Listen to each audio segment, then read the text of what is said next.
there. So glad you can join us. Welcome to another FAQ Monday. I'm your host, Fluff, and today we are going to answer about 3 questions. I've chopped it down a little bit lately because the FAQs just got way too long, and they were meant to be kind of a stopgap between the gear videos, and they got longer than the gear videos, and I thought, this is kind of ridiculous. So we're shortening them, as I'm sure you guys have noticed, but it's easier for me, and it's all about me, right? It's all about me. It's all about you. It's you, it's not me.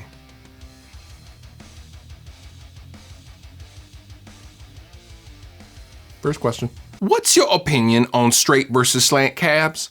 Which one sounds the best for metal application live and in the studio? There are some sonic differences to a slant versus a straight cab, namely with the top 2 speakers. However, there is more cubic inches and there's more room inside of a straight cab.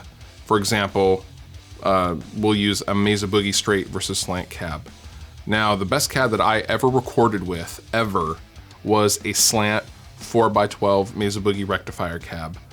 That cab is magic for in the studio and live. Obviously with the 412 slanted, you can hear yourself a little bit better and it will project upwards for the top 2 speakers, so you can hear it a little bit better if it's sitting on the floor. The straight cab for a live application will obviously be more directional, and sometimes that's what you want. If it's up and on a riser or something like that, that's good. So it really just depends on the application and the kind of band you're in and things like that. For recording, I just personally prefer a slant cab, and one is not better than the other.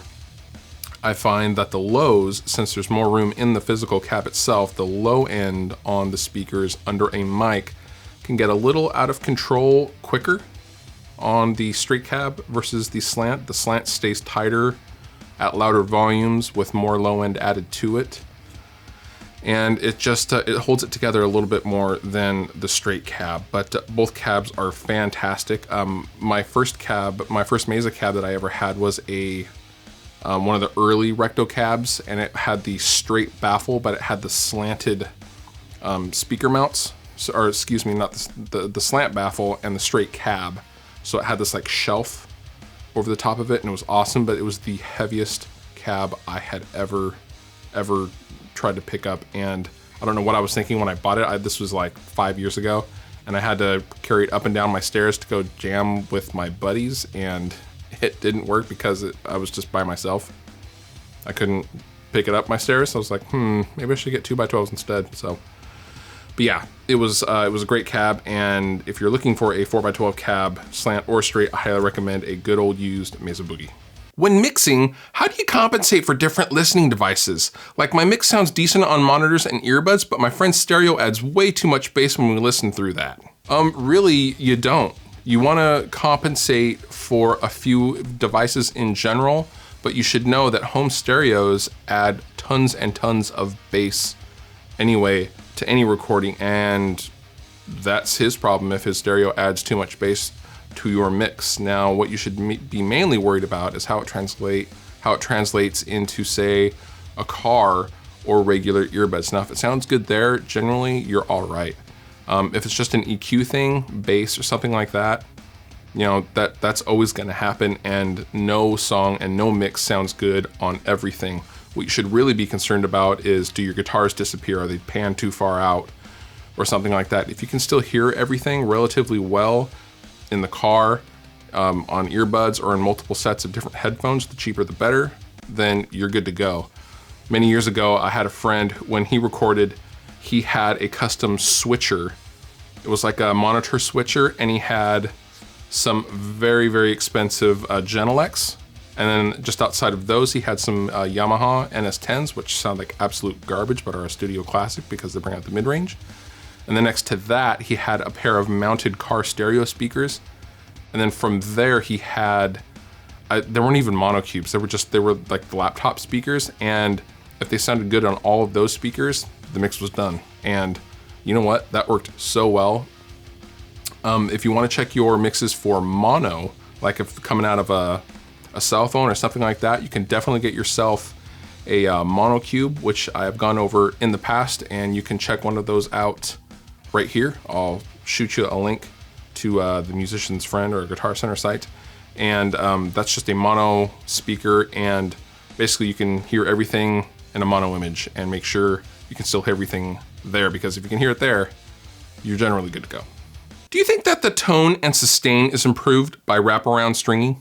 Ah, yes. You are talking about the classic top wrapping argument, which guys like Zakk Wylde and Joe Bonamassa do. And I have tested this extensively on all of my Les Pauls. When I first got my 2012 Traditional, I actually went through like 5 sets of strings, just testing back and forth if there were any differences. And my conclusion was that there is no difference, tonal difference at all. Now, feel is a completely different story. When I top wrap on any of my Les Pauls, because the angle of attack is greatly reduced going over the Tune-o-matic bridge, the strings were so slinky at the same given tuning versus when they were not top wrapped. And I didn't like that. And also, it looks visually kind of strange. When you look down at your guitar, it looks strange. And I'm not a huge fan of top wrapping myself. Now, like lots of things in the guitar world, this is a personal preference, but no, I did not find any tonal difference to top wrapping at all. And I think that that theory and that argument that people will sometimes make is just kind of silly. This week, my suggestion for you guys who are recording at home, if you are looking for a great all-around inclusive plugin, I highly recommend Slate Digital's Virtual Mix Rack. It has been a long time coming. It's been over a year in development, and it has been absolutely worth the wait. You get a free plugin if you buy the bundle now. I've been using it a lot, and it is just an absolutely wonderful, wonderful plugin. You get a bunch of a Neve 500 series, you get some SSL stuff, and it's just fantastic. And I believe it's on sale for a little while, or maybe it is at the time of this filming, and won't be, and I apologize if it's not. However, it's still worth the non-sale price. Brilliant plugin. That is all the time I have for you guys this week. My name is Fluff, and I will see you next time.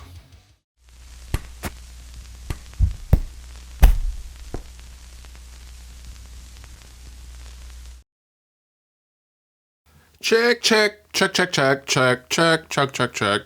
1, 2, check, 1, 2. It's an old nursery rhyme or kid song, right? I don't remember the song or how it goes, but leave a comment below if you remember the name of that song. I don't remember the name of that song. Da da da da da da. I don't even know why I'm talking about this.